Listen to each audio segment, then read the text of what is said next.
Om Shri Sai Ram. Thank you for taking out the time and the energy to be here. We have always realized over the last few years when we have done this workshop, always we both leave the venue more enriched than even the participants. So thank you so much. Our gratitude to you all for taking out the time and energy to be here. Thank you. We offer this workshop to the one who has created this workshop through us, who has guided us, nudged us, guarded us, and from within has persuaded us to walk this path. So we offer our everything to the one who is our everything. So welcome again. We entitle our workshop Inside Out, the path to authentic freedom. Over the course of the discussion, we will see why this title. So, Region 1, Annual Retreat, and welcome again. Yes. Okay, before we start, there are some very important things that we have to align ourselves to. That is, we all have to agree on that. That's really important.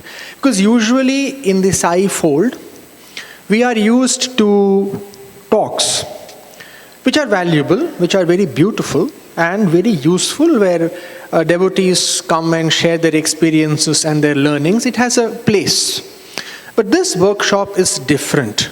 In fact, we offer this workshop with very little change to even non-Sai devotees. We have offered this to executives in corporations.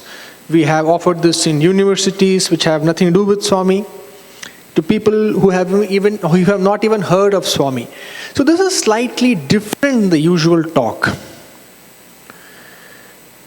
So some things that let us all agree to. The first thing is, we will listen without judgment. What does that mean? Anybody? What does that mean, to listen without judgment? Without any validation? Any other response? Without any preconceived notions. So I had a professor whom I have heard it put the best. He used to say, listen and respond with, inside ourselves, yes and, instead of no but. When we listen, let's go yes and instead of no but. It doesn't mean that you cannot question, you cannot seek clarification, and if required, you can even contest what we are saying.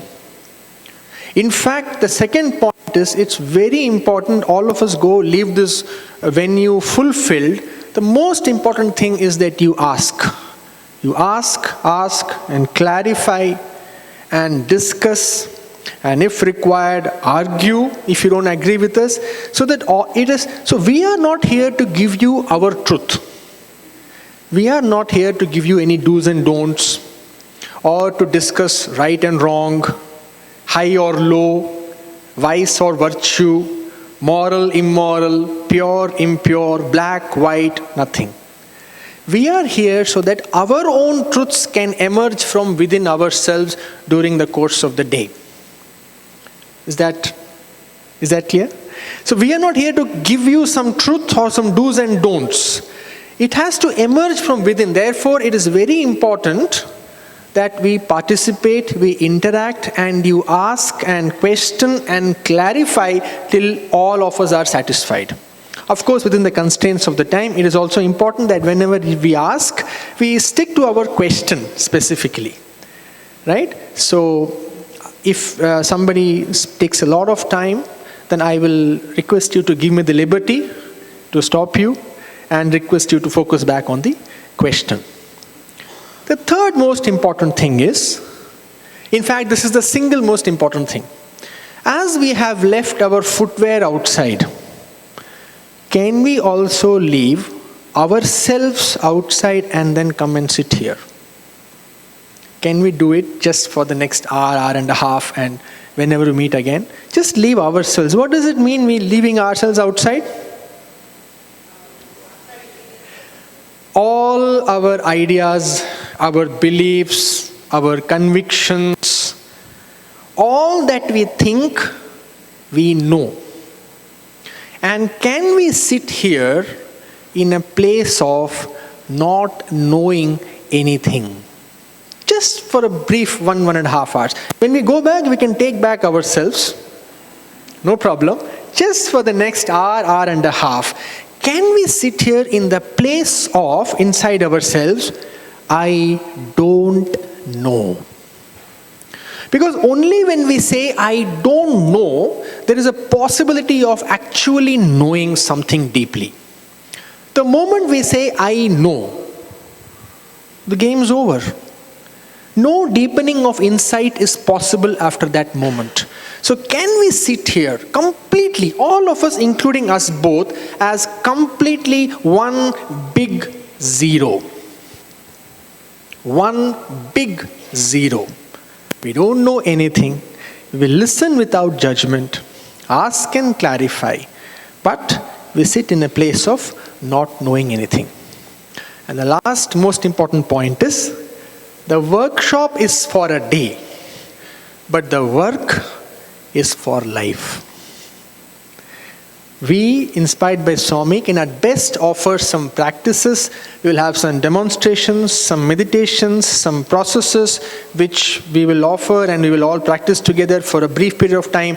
But after that, to continue the practice, for you to continue to engage with us if required, all that is a work for life. So the workshop is for a day, but the work itself is for life. Can we all agree on this? Okay, thank you.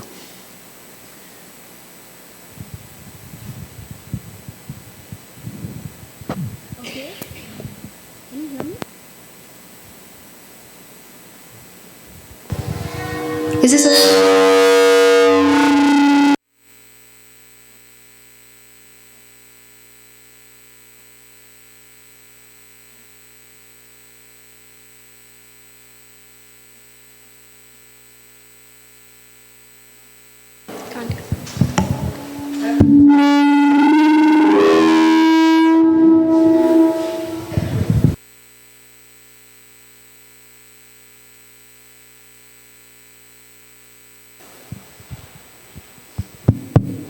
Check, check, 1, 2, 1, 2, 1, 2, 1, 2, 1, 2.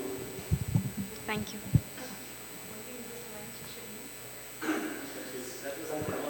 Okay. So a little exercise for all of you. If you're comfortable with getting up, are you okay with getting up and moving around a little bit?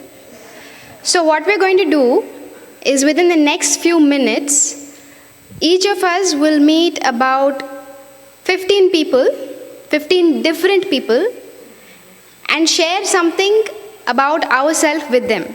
Now, when you share, we don't want you to share factual data. We don't want things like age or where you're working.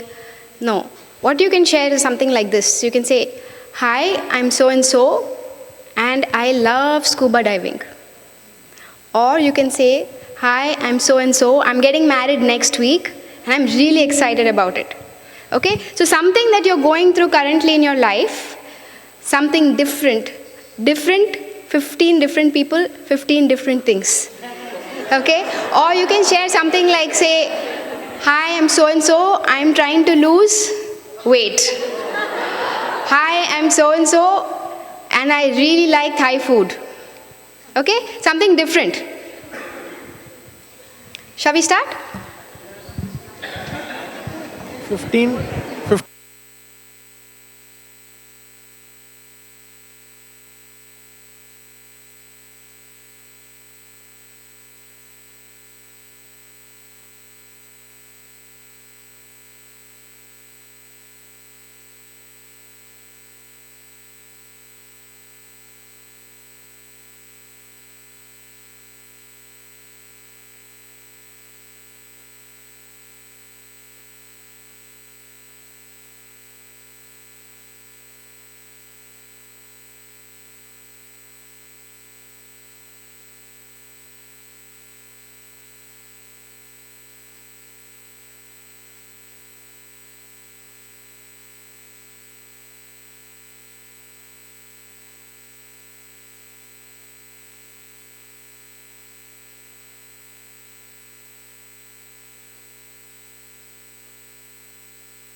Sai Ram.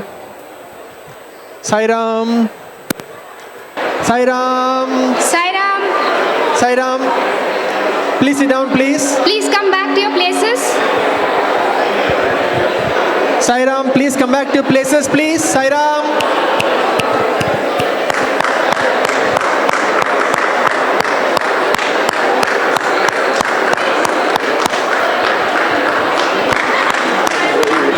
I'll do that. Please settle down.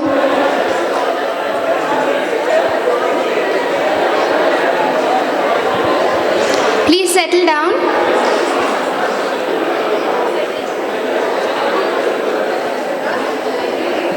Settle down, please.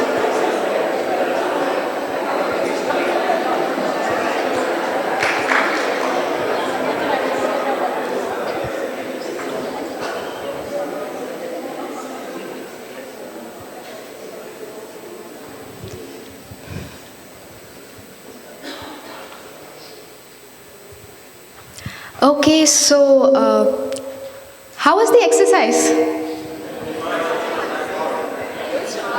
It was hard? Only 5 people you could meet. Okay, anything else? Lot of noise, okay. It took you outside your comfort zone.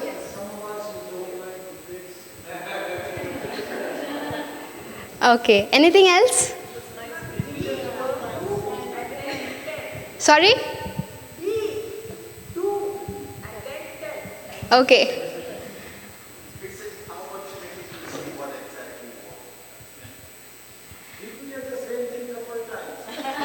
Repeated the same thing a couple of times. That's interesting. Okay, why was it hard?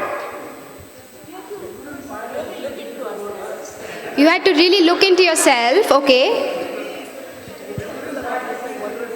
What you are excited about or what you really wanted to. I mean, just not say for the sake of saying. Okay, can I ask you a question?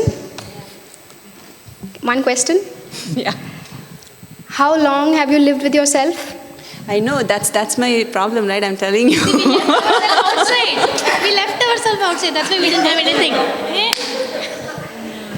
See, what is really, yes, We couldn't find even 15 things about us. interesting. Okay, so if I asked you to say 15 things about Swami, would that be easier? What about Trump? 15 things about Trump? What about your boss? 15 things about your boss? Easier?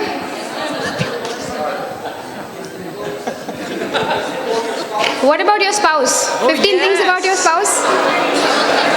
Oh my God.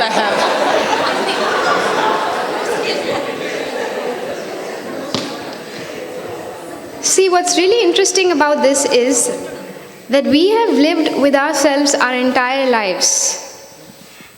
And we are struggling to say 15 things about ourselves.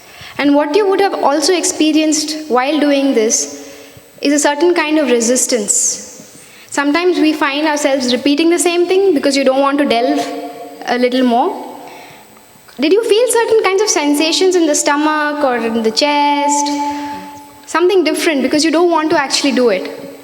It's not easy. And the reason it's not easy is because all our life we have been focusing on something other than ourselves. We're always conditioned to look outside. That's why it's so difficult to look inside. So there's a little point to this exercise, and that's just to establish how little we've been looking at ourselves.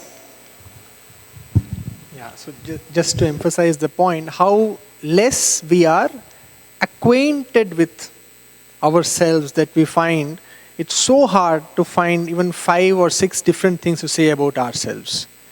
In fact, I was just going around looking at people and they went on into something else, and a couple of people came to me asking questions, then they started talking about something else within among themselves. So everybody unconsciously is trying to distract themselves from the primary task that was given. 15 different, quickly, 15 different things with 15 different people. This is the story of all our lives. All the time we are only finding, all of us, including us, finding excuses to distract ourselves from the primary task, which is looking within. So the small exercise is just a small pointer to emphasize the same. So, 3 questions for all of you.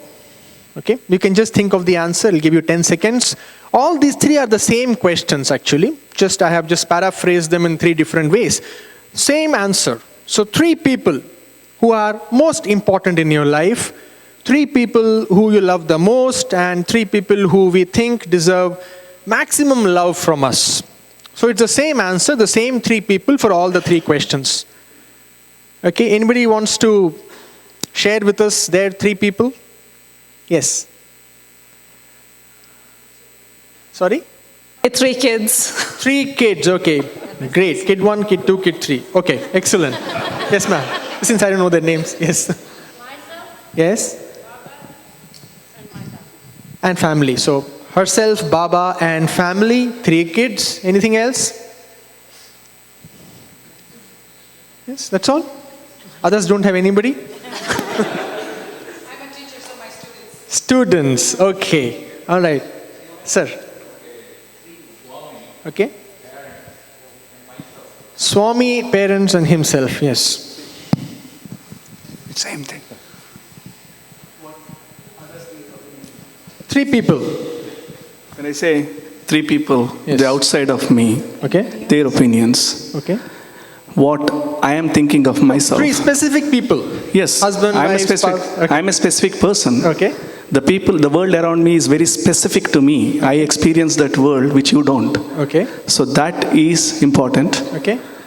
What I am thinking of myself is important. That Okay. way I will go inside and watch my thought, feeling, and emotions. Okay. And what the Lord wants from me. Okay. Those are the 3 things for me. Okay. Can I take the liberty of being funny? Nobody will get offended, right? Okay. So we will do the workshop. Okay, that was a joke. Simple questions give us simple answers. Just why I am saying is, this whole process that we're going to discuss for the next 4.5 hours is so simple that is the problem. The mind is only accustomed to dealing with complex problems. Finding oneself is so ridiculously simple that the mind just misses it. It just cannot get it. It just can't hold it. And the beginning of it is to give simple answers to simple questions. Okay, just clarifying. All right. Again, any one last response? Anybody? 3 most important people? Otherwise, we can move on. Okay. Yes, ma'am. My kids, my friends, and Baba. Kids, friends, Baba. Ma'am, why are your 3 kids important to you? The ma'am who said 3 kids. When I saw the number 3, I saw 3. And then I was remembered immediately about my 3 kids. Why are they important They to are you? a part of me. They are the part of you. Excellent. Beautiful. Ma'am, why are your students and what did you say? My friends. Friends, students, and family, right? Yeah. Why are they important? Friends, I feel like who I am is because of my friends. Who you are, okay? So I kind of associate with them. Okay. Even, Okay. more than family, I associate with friends. Okay. Why is Swami important to you? Did you say Swami? Yes. Why is Swami important? So Swami came to his life from his childhood. Who else said Swami? Somebody said Swami, right? Yes, ma'am. Why Swami is important? He's with me, above me, along with me. Sorry? He's with me all the time. Oh, so Swami is with you all the time. Swami came to you in your childhood. Kids are important because they are a part of you. Your family is important because? Friends were important because? Who she is. So Swami came to him in his childhood. Swami is the best friend. So again I ask you, is there a certain pattern in these answers? Who is the most important person to you? You. My own self. Is that self-evident? Yep. So who is really the most important person? Ourselves. Me. It was actually a googly. There is only one answer. There is no 3 people at all. We only think that Swami is the most important person in my life. We only think that my wife, kids, husband, mother, father, friends, students, all these are important to us. It is a delusion. The only person that we truly care about is us. And there's nothing to be apologetic about it. This is the existential truth, the unadulterated truth as it is. And Swami has also spoken about this actually in many of his discourses. So you see, when we say he loves Swami because Swami came to him in his childhood, kids are important because they are a part of her. All kids are not important, only 3 of them. Right? There are around 40 kids here, right? Out of those 40, only 3 are important to her. Because they are a part of her. So when we say I love A, I love B, I love C, really who are we loving? We are only loving ourselves. And all these different manifestations of what we call love is only a reflection of the love that we have for ourselves. If we stopped loving ourselves completely, we would be incapable of loving anybody else. Because we all love ourselves, it gets reflected as love for A, B, C, D, including Swami.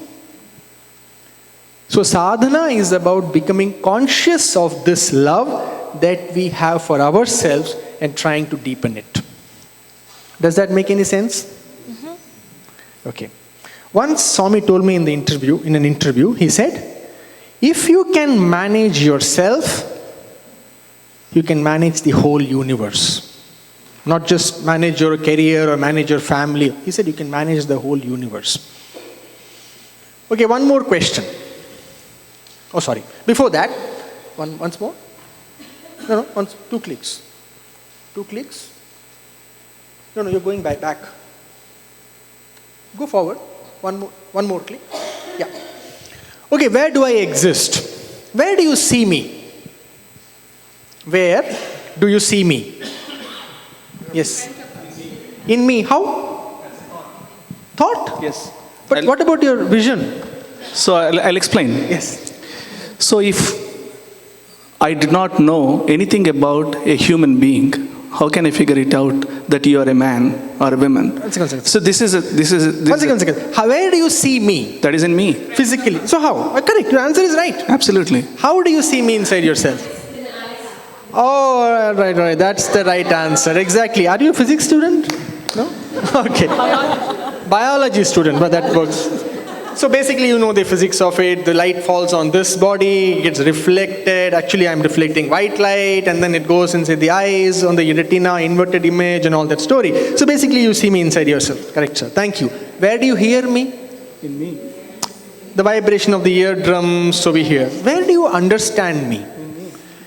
Inside yourself. If I were to speak in a language you didn't know, if I start speaking in Tamil, maybe only half a dozen of you will understand. Right? So you understand me within you, you perceive me within you. Where do I exist except within you? Where did Swami ever exist except within ourselves? If I say the word love, there are about what, 100 people here maybe? Maybe a little more. If I say the word love, will we not understand it in 100 different ways? Does it mean the same to all of us? We tend to believe that it does, but it actually doesn't. What I mean by the word love is different from what Sir will understand by the word love and different from what he will understand by the word love. Similarly, all we did was we experienced the Swami within ourselves.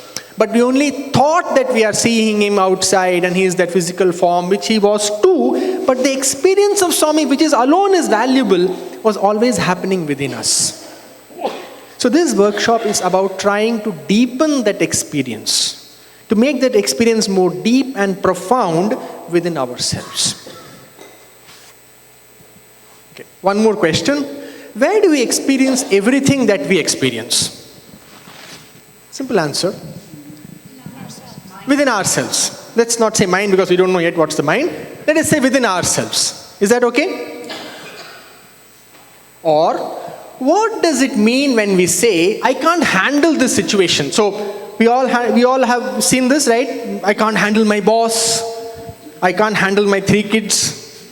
Sometimes you must have felt like that. I can't handle my teenage son or daughter. Right? So when I say I can't handle this, what do I exactly mean? Any answers? Sorry? You have an expectation of how they should be, Okay. how it should be. And when the expectations aren't met, we cannot Then handle the we situation. cannot handle So we the have an situation. expectation, when the outcome is different, we cannot handle the situation. I will again ask you, when you say I cannot handle something, what exactly do I mean?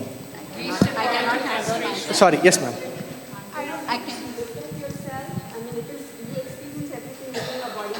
Okay. Okay. Good, pretty close. But more specifically, when I say I cannot handle this situation, what is it that I'm really meaning? Yes, sir. I will come to you, but he hasn't answered yet. I can't handle myself. Yeah. Perfect. Yeah, that's what I wanted to say. The only thing, the only person I am dealing with all my life is myself. When I say I cannot handle a situation, the stress is too much, I cannot handle this, I cannot handle that, I can't manage this.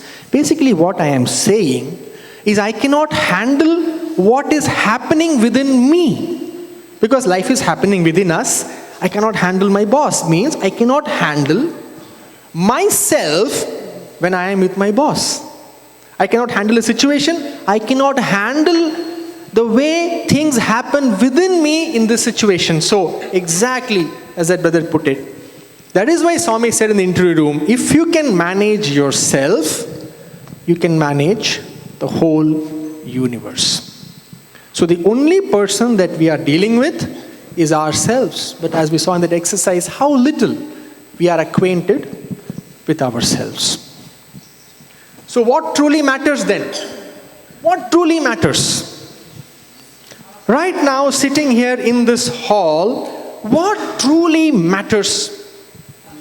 Just our own self. Me, correct? Yes? Managing ourselves, all correct answers. If I may paraphrase, what truly matters is how I feel, exactly how I feel right now here. Or how am I experiencing life right now here? How life is happening within me in this room right now sitting here. That is all truly matters. Yes or no? Everything is just mind stuff. But what truly matters in reality is how I am feeling right now. Some of you could sitting right now be deeply connected to Swami and be just sitting in absolute blissful inner silence. That's how life is happening for you. Some of you might be expectant and curious as what's going to happen, what's the next slide. Some of you might be sitting here bored to death and waiting for the break to run away. That's how life is happening for you, within you right now, and that is what truly matters. So this workshop is about looking at that which truly matters. So usually we break this workshop into 3 parts. Luckily, it worked out logistically when Shrikant called and told me we'll have it in 3 parts. I said, wow, that's exactly we do it. Even when we do it for 6 hours on the trot, it's 3 parts. The first part is what's happening now is we discuss why inside out. Why inside is primary and outside is secondary. Why all that matters is here inside. That's the first part. We try to convince you because Swami used to say, be clear, rest will follow. It only appears as if the meditation that we do, the processes that we use is the main thing. It's only 10%. 90% is being clear that what matters is this. What matters is this. Once we are absolutely clear, our vision will only be on this. Then techniques, there are so many, and the second session is we discuss 2 very powerful, very, very powerful meditation techniques. Directly it has flown to us from Swami. Multiple discourses Swami has spoken about it. We will discuss, we will demonstrate, and we will practice. The last session is another very powerful technique to reclaim our inner space. So this is how we break our workshop into 3 parts.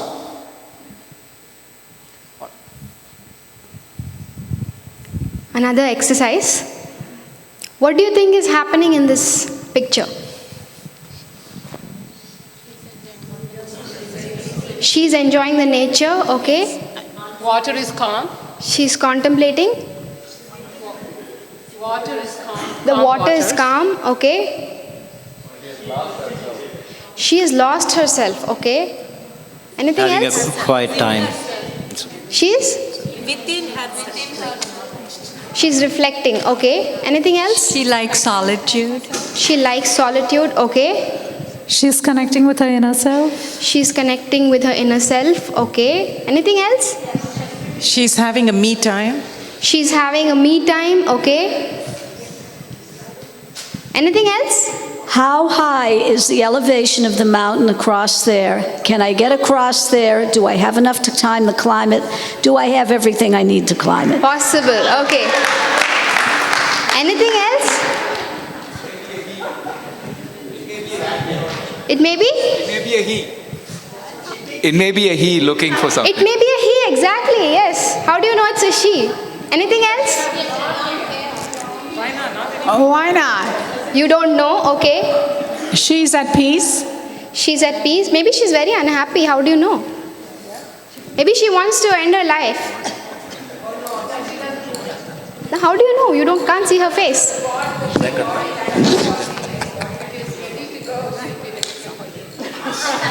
Can't be sure. Anything else? Maybe she's just texting. Maybe she's got an iPad, she's watching a movie. Sorry? Why do you have to know? Okay. If I were to give you an exercise to write the history of this moment, how many versions would come up? Maybe she's waiting for Uber to deliver her pizza. Exactly. Could be. Yes.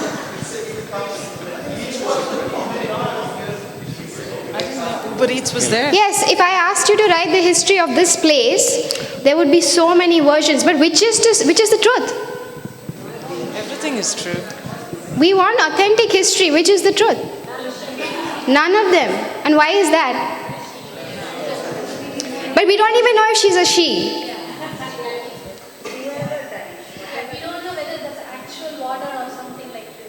We don't even know if it's actual water. We don't even know if the water is calm. Because underneath, sometimes water can be really tempestuous. It can be really, really rough. And it may look calm on top. Now, what we're really getting at is that there is an objective reality out there. And then there is a subjective experience of it inside here. And each of us is experiencing that objective reality in so many different ways. And how we're experiencing is, we've all got a lot of filters and a lot of programs inside of us that we've collected over this lifetime's conditioning, over many lifetimes' conditioning. Now, mothers who are very, very angsty about their children will be very worried. They'll say, oh, she's texting. Somebody who is very meditative will say, okay, she's in solitude. Somebody who is little fed up, they'll say, oh, maybe she's really upset and she wants to jump inside.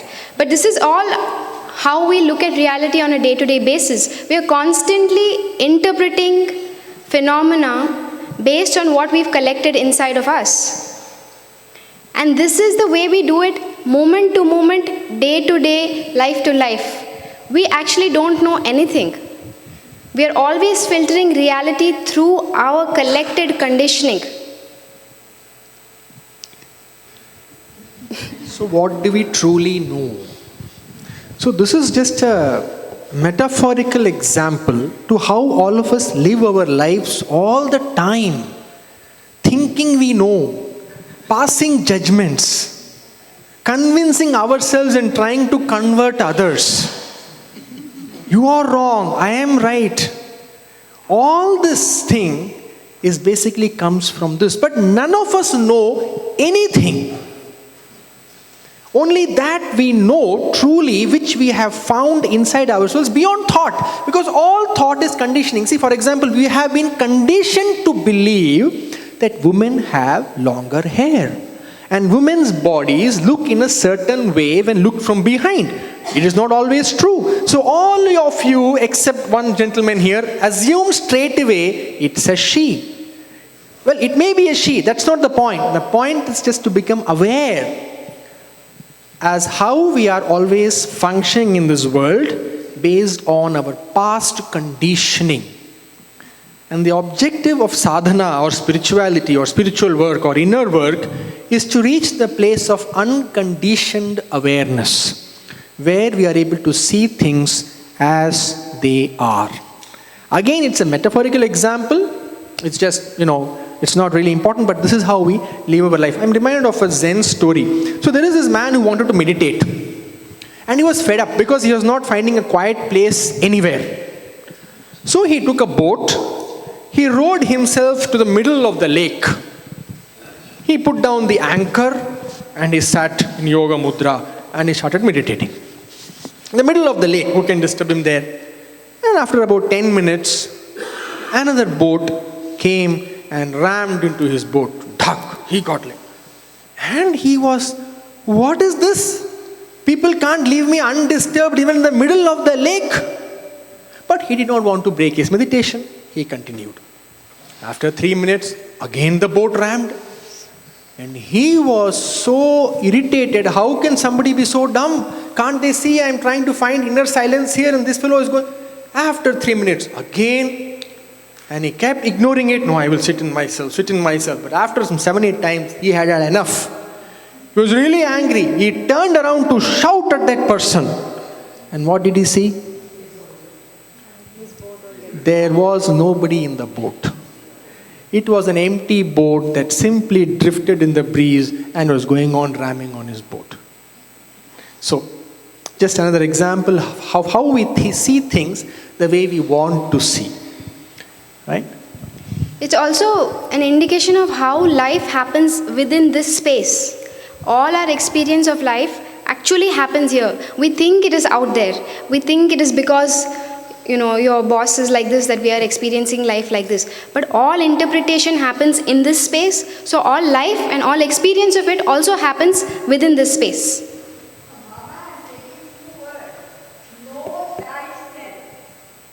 Very true. Absolutely. We will come to that. Thank you. Exactly. Another small story. So there is this samurai, Japanese samurai. He meets a monk up in the mountains.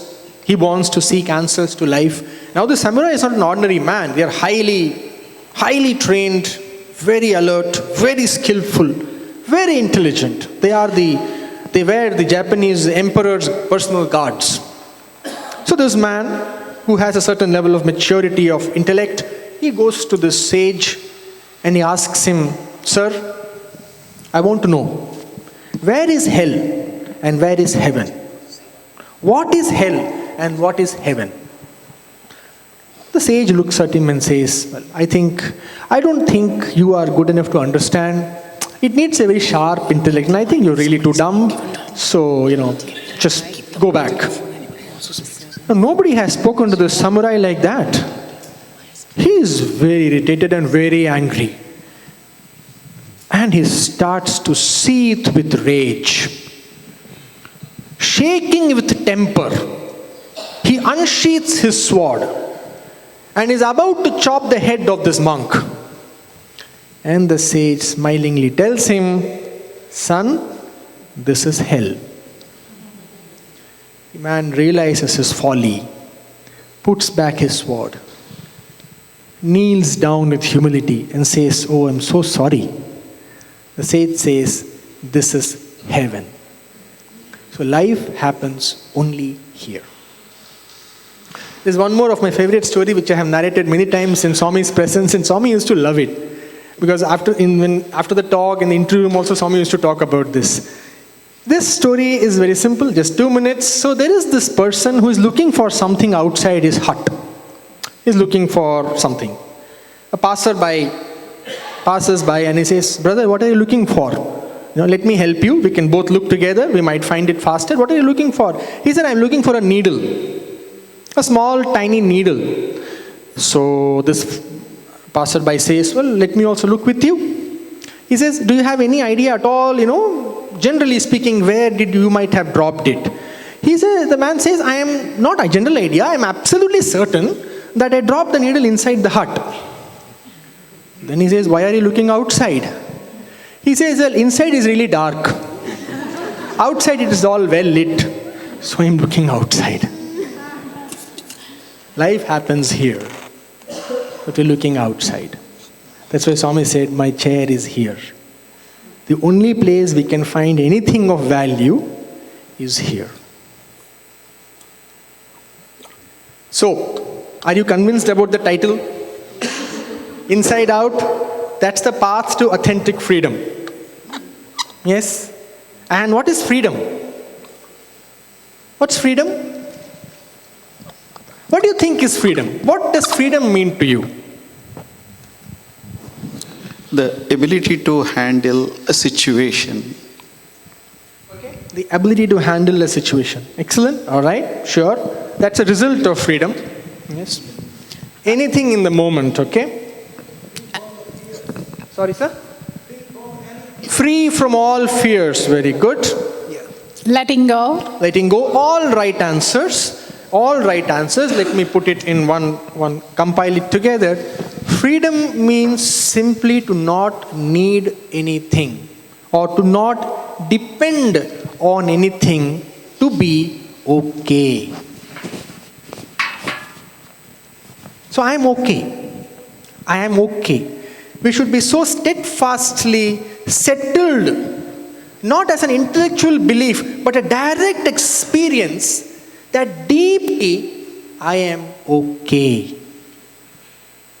Nothing can make me more or less okay. Nothing can be added to me to make me more okay. Nothing can be taken from me to make me less okay. At a certain level, at a certain dimension, I am absolutely okay. To be settled through direct experience in this is freedom. Again, paraphrasing Swami, in certain discourses, and he has said this, not in these same words, but so that is why inside out, the path to authentic freedom. So when we talk about conditioning and the different types of conditioning that are preventing us from being who we truly are, what is preventing us from feeling okay, I am okay, inside I am okay? That is a lot of things that we rely on for false security. Our roles, our self-images. So Freud, you would have heard of the psychologist Freud. This is the Freudian iceberg, but we've simplified it for the sake of our workshop. Our mind is composed of the conscious mind and the subconscious mind. The conscious mind is only 4%. The subconscious mind is about 96%. So when we make resolutions, how many of us have made resolutions, New Year resolutions? Every day you make New Year resolution every day. Why do you need to make it so often? Because you're not able to follow it through. And why is it that we're not able to follow it through? But you're a fairly rational person. If you make a decision, you should be able to follow it through. We all know what is good for us. We all know what we need to do. Whether it's for the body or whether it's for the mind, whether if it's pursuing a certain kind of discipline. Why is it that we are not able to stick to our resolutions? Sorry? You don't honor your decision, but there are some people who honor their decision also, but they're not able to do. Laziness, okay. Temptations, okay. Distractions. We don't prioritize ourselves. Why?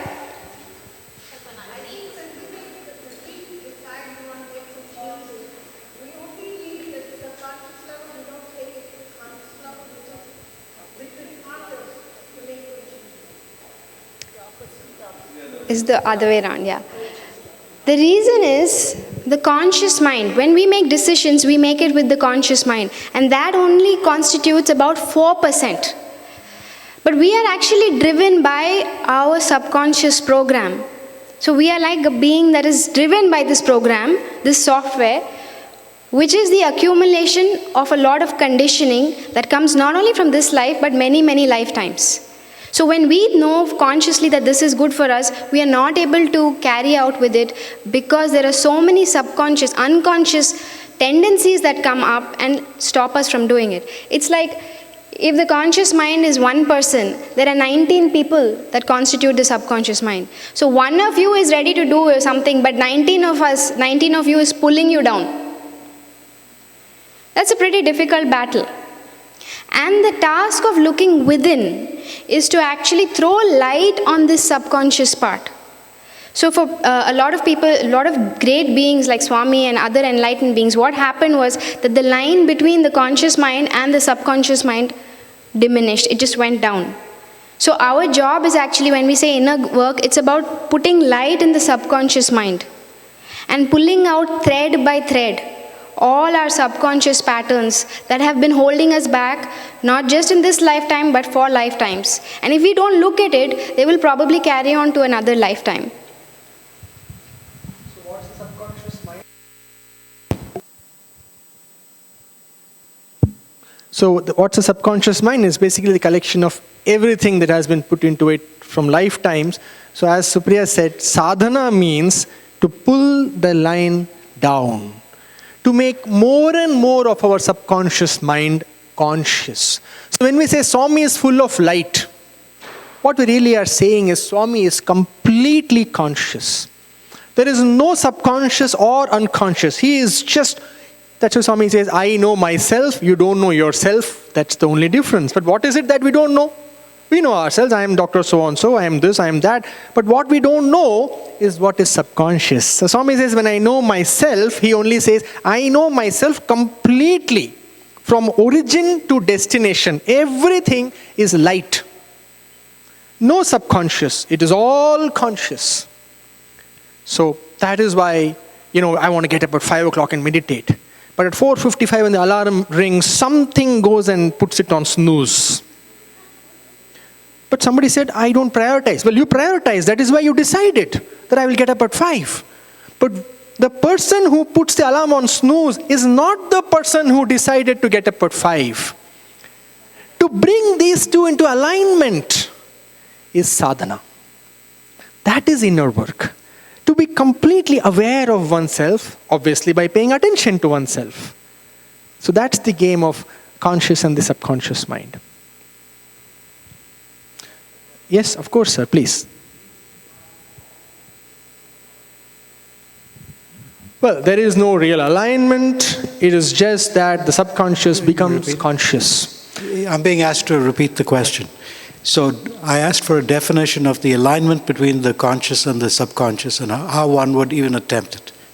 Attempted by, when we say unconscious, subconscious, people use these words interchangeably. What it really means is that something that we really haven't seen. It exists, like a dark room. We know the room is there, we just don't know what's in it. Until we put on the light, remove the furniture, go with a broom and start cleaning the nooks and crannies of the room, then you begin to realize what's in the room. So it's like a dark room. It's there. We just don't know what's in there, but that is determining our life. That's the whole beauty of it. When we most need to be conscious, this is a joke, the subconscious is the one that takes over. Suppose, we all react, right? Suppose you have lost temper and we just go and lash out at somebody. And I ask you, when you were really angry for those 10 seconds, 20 seconds, what were you thinking? What's the answer?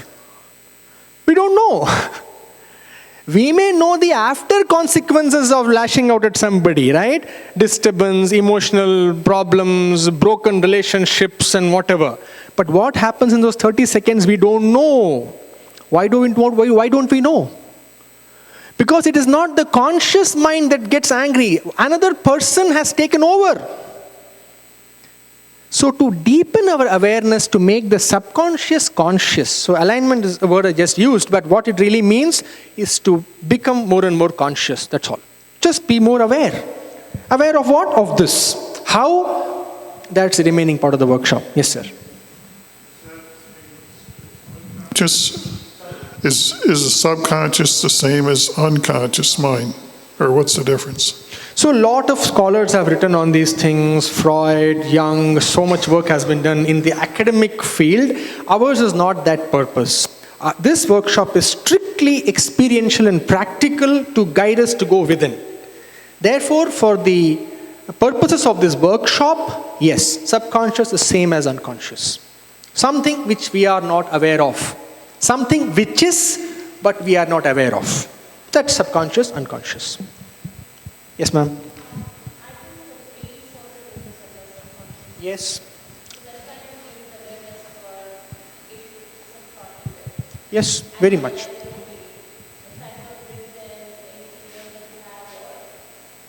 It does, yes.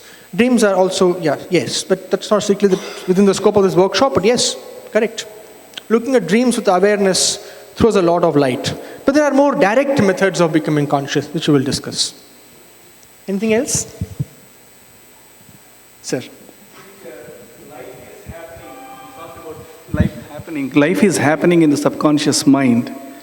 And what we experience after the fact is at the conscious level. So we do not know the underlying architecture behind which these things are happening. Very much.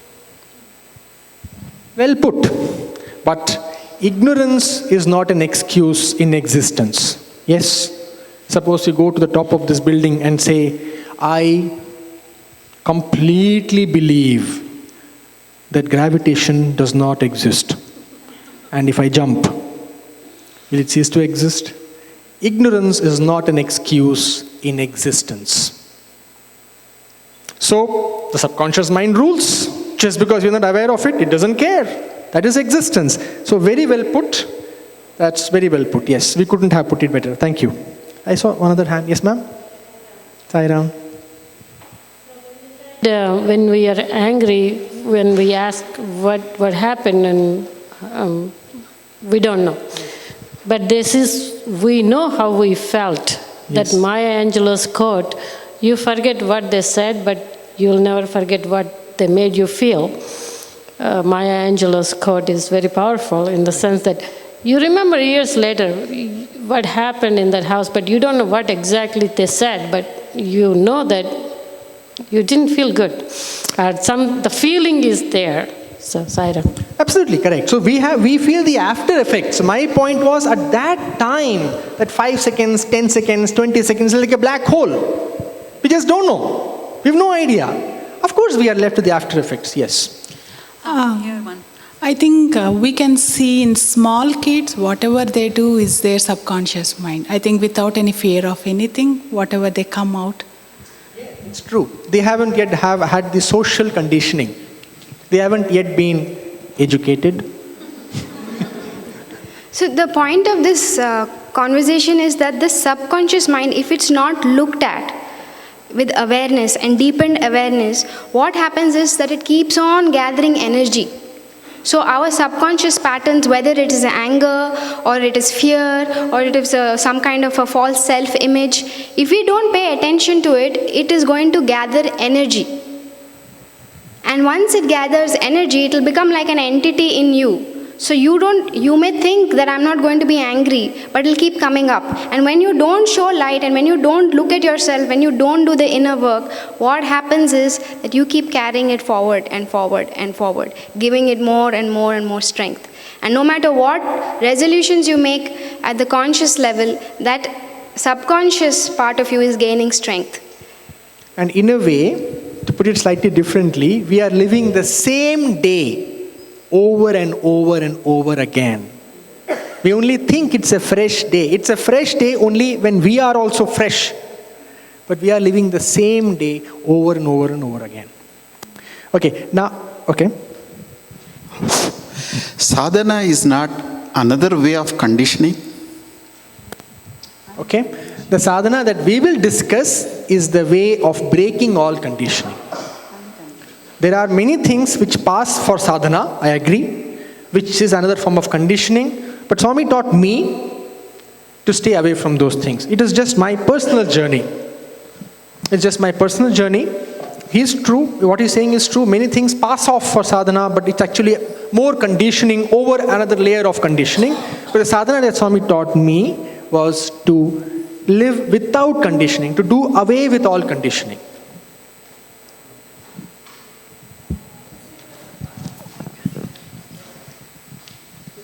Repeat the question before. You want to take that one? Do you want to take that one? See, it's not about negative or positive, but it is about something that holds you from being who you really are. So, for example, suppose you are subconsciously attached to being a very good person, like a please all kind of person. Now, it may look like a very good thing, but actually, deep down inside, that may be a prison for you. There are people who can never say no, that they need to say no at that moment, but the desire and the subconscious need to please everybody to get validation. So you may have seemingly very good traits, but even those, if they come from a point of bondage, a point of needing to be a certain way, that can be a trap. So it is actually, all your subconscious patterns are patterns that are coming without your permission, without your conscious permission. If we act from the conscious mind, if we choose to be a certain way, like Swami can choose to be angry at a certain point, he can withdraw from that, he can choose to be kind. We should be in that state, where we are not acting from compulsion, but from freedom, to use whatever trait, to use whatever role when we need to use that role. From compulsion to consciousness. That's actually, maybe we can think of that title also for a workshop. It's a beautiful title. Thank you. Inside out, from compulsion to consciousness. No more compulsion, only conscious, aware decisions. No more reactions, only responses. Yeah. Involuntary to voluntary, subconscious to unconscious. Yeah, yes. So, are you telling us we can be anything but be conscious? We can be angry, but you be consciously angry?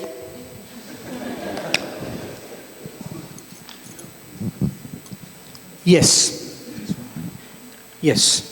Yeah. That is what we are telling you. That is what Swami also has said. But when we are conscious, truly conscious, see, the problem with being angry or with being anything is the remorse and the repentance we feel, yes or no, and the burden of guilt, and so on and so forth.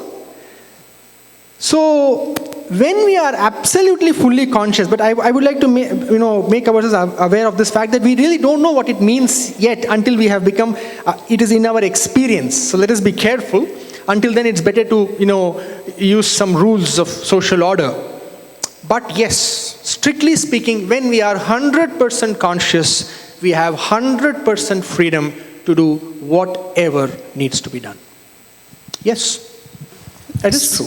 It is like a lot of parents use anger, but they are not really angry. Like you use it to discipline your child at that moment, but you are not really angry. But the point is, we don't know. We don't know the line between whether their anger is controlling us or we are in control of the anger. That's a very fine line.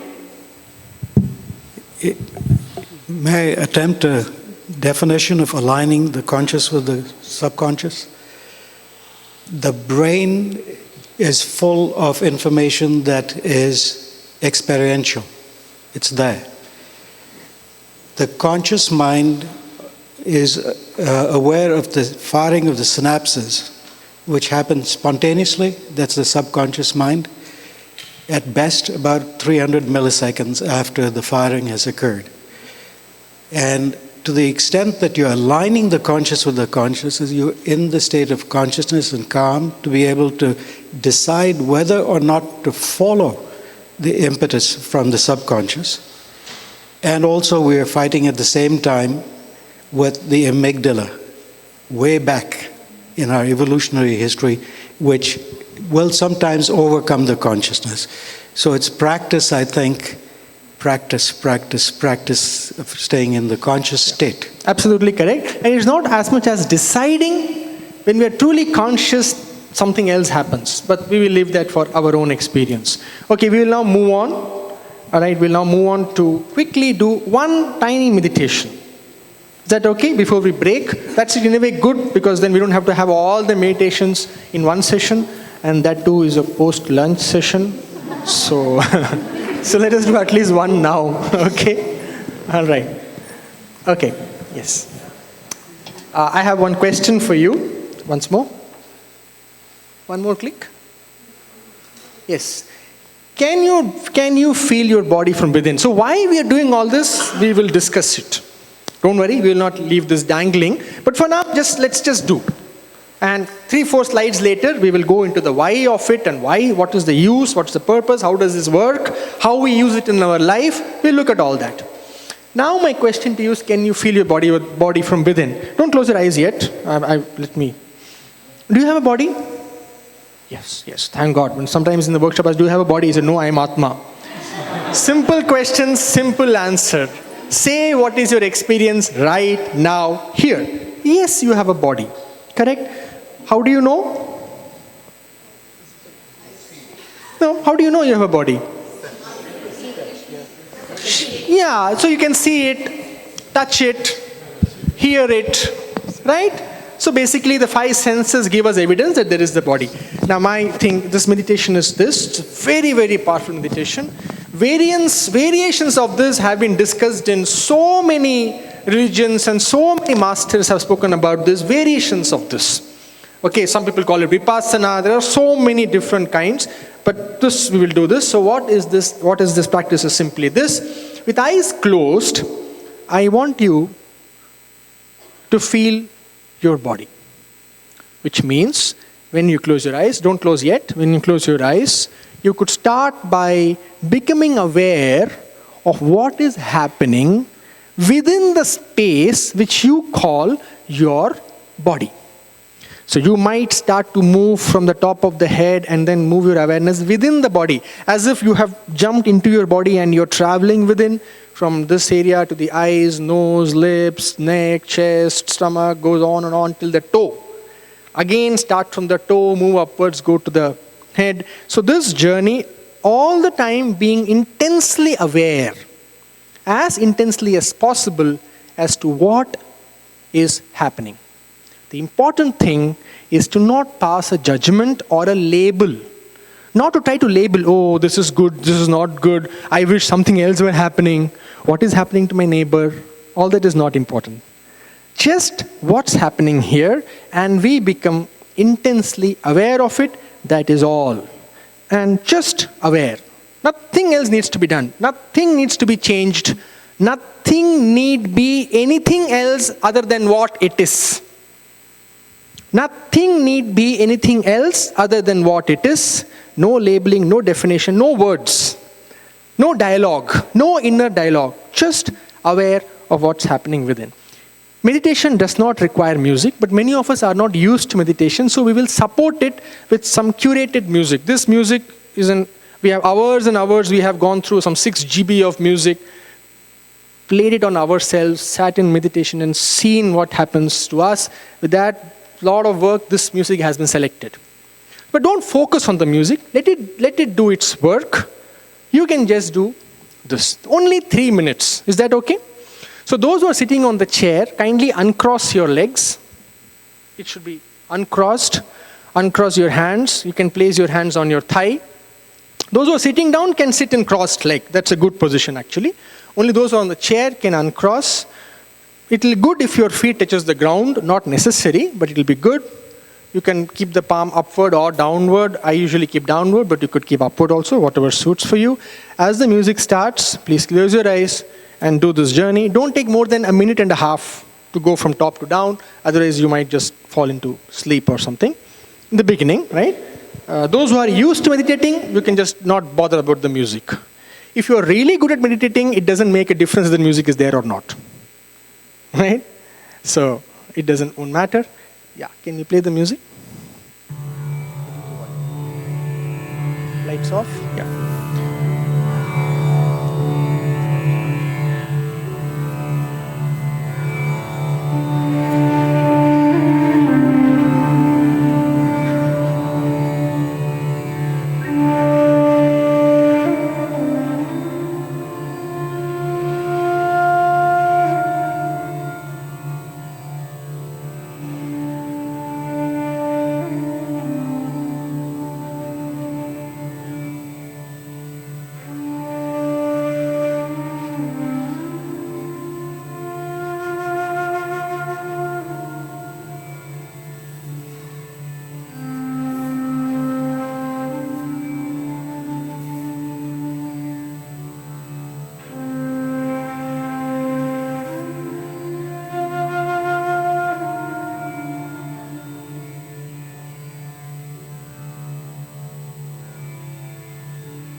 Slowly open your eyes. Take your time. It's no hurry. Slowly in your own time. Whenever you are ready, slowly open your eyes.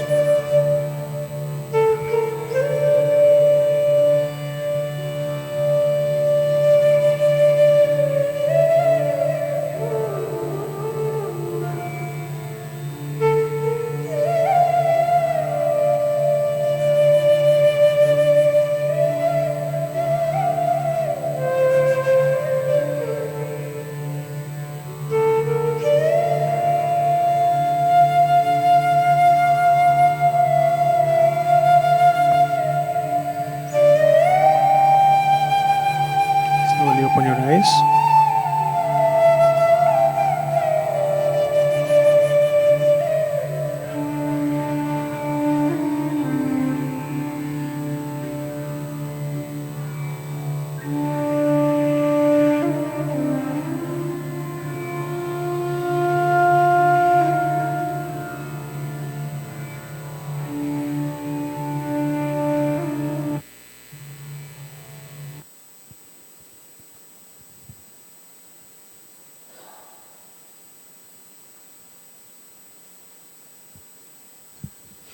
Okay, we will stop here now. We will take observations on this feedback before we go to the next meditation. So we will talk about this later.